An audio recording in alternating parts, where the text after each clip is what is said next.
All right, y'all. So today's the day of December 16th, 2017, and I'm performing my last one-woman show, Tubman, of 2017, performing at this place called High Arts. The show starts at 7. We're going to be doing a talk back. Then Monday and Wednesday, I'm going to be also doing 2 shows for students on Monday and 2 shows for students on Wednesday. So I'm just going to kind of vlog and show you, how I get ready and prepare for the day. Right now, I'm about to clean. That's my dog you hear in the background. I'm about to clean, make sure the house is good so when I get home I can just plop in the bed. But I have to go and teach this morning, be at an event this morning with my students. Then I have to be at the building at 4 o'clock for call time. And yeah, I'm nervous and excited because this is only the second time I've done it in New York City. I've been traveling. If you've been watching my vlogs, and I'll put a picture here, but if you've been watching any of my vlogs, I've been, let's say, New York City like 3 or 4 times, but like Rikers, and then in Harlem, and then at Dixon Place, and then in Massachusetts, and then in Maryland, and then twice in California. And we're already booked for February, 2 dates for February 2018. So I'm sure it's going to get more and more. But yeah, it's been one hell of a year. So this is what I'm going to be eating for today. This is basically my own berry, cashew yogurt, homemade granola, kind of like an edible smoothie, but it's my own bowl that I'm making because, my voice has to be very, very, very clear, and fruit and raw veggies do that for me for the day of the show, and drinking lots of water and tea. Right, so I'm off to my Cooper Union final class of the semester. We don't start back again until February, so I'll do that and then head right to the theater after they're done. Yeah, waiting on this train. My students. Say hello. So rude. He's looking away. You see how he's looking away? Why are you so rude? They're really legit like my best students I have out of all my 3 days I teach. So we're here live. Say what's up, Mom. Okay, that's good. That's good. So you don't have to worry about anything. That's good. So the ride home is a ride home. Hey, what's up? Say hi, Mom. We're on the camera. So we're here at High Arts on 99th Street, and my makeup's done. I'm a little upset that I didn't bring my mascara, but I think this is gonna look well in the light. And I got that good old black opal, y'all. I mean, black opal stays on my face for like 16 hours, so that's why I use it. But yeah, so let me take you to this place.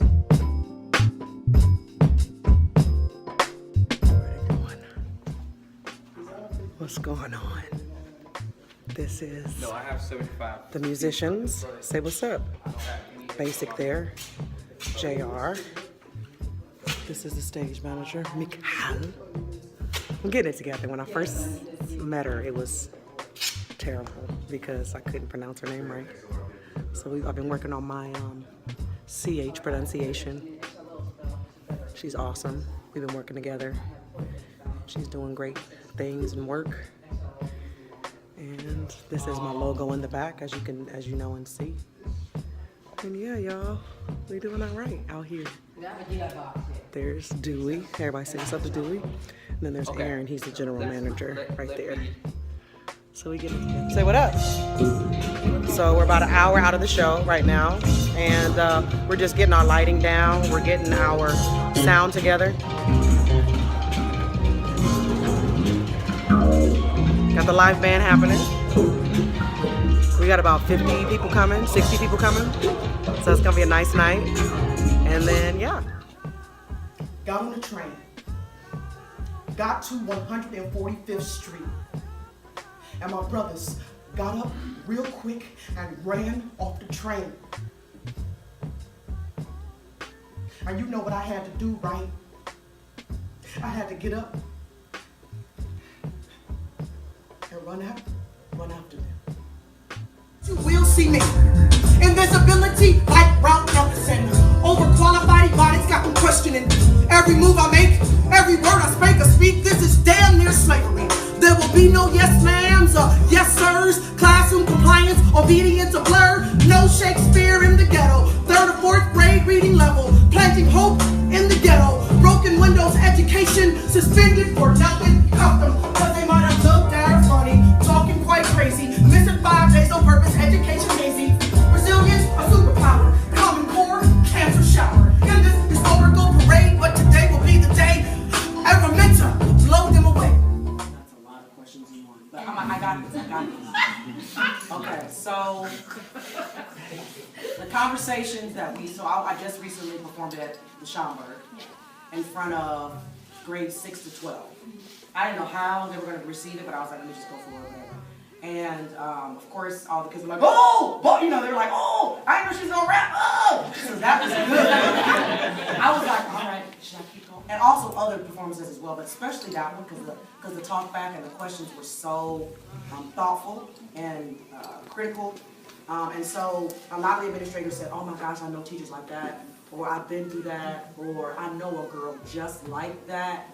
And also teachers just like that. And it was so surprising because at the Schomburg talkback, there was a young girl who said, I have an IEP. And I was like, what? So we talked about IEP, and it's basically, special education, kids who have various abilities, differing abilities. They have a plan that tells them they only have to pass a certain percentage of the math score versus what other kids have to pass. And to me, I feel like all kids need an IEP, not just a certain amount. Like I need an IEP to tell me how I need to learn, right? It's just basically a plan on how you learn. But kids are ostracized for it, so you in that special class or you get pulled out or whatever. And so she said she never felt confident because she had this IEP her whole life, and she said she really wanted to thank me for writing the show because I saw myself in Araminta, in that girl. And so my thing is too, like when I was first coming up with this idea, because I was writing a book called Seeing Janelle, and it was about this girl who had special powers, but they deemed her special education. So I was like, well, this kind of sounds like what Harriet was. So I kind of merged it into that story, and I wonder if what we're labeling is actually magic. What we're labeling is actually a superpower, right? And one of the lines in Run was, resilience, a superpower, right? So when we're being resilient and being able to be flexible in times of change and pushing through no matter what comes into your way, I feel like is a superpower. But oftentimes you might say somebody who's stubborn or aggressive, or the girl that got slammed down by the police officer in that, I don't know, it was a viral video, and his knee was on her neck and he slammed her down. Maybe she's just a critical thinker. Maybe she's trying to say, well, why would you take my phone in as opposed to anybody else's? And how do I know to even trust you, right? So instead of us thinking like what she might be thinking about, we automatically say, well, that's what happens when we don't follow the rules. I'm like, really? Is it really that black and white? So for me, I just wanted to make sure that, whatever you see negatively or what is deemed negative in a student, and especially a black student, a black girl student, it's more than meets the eye.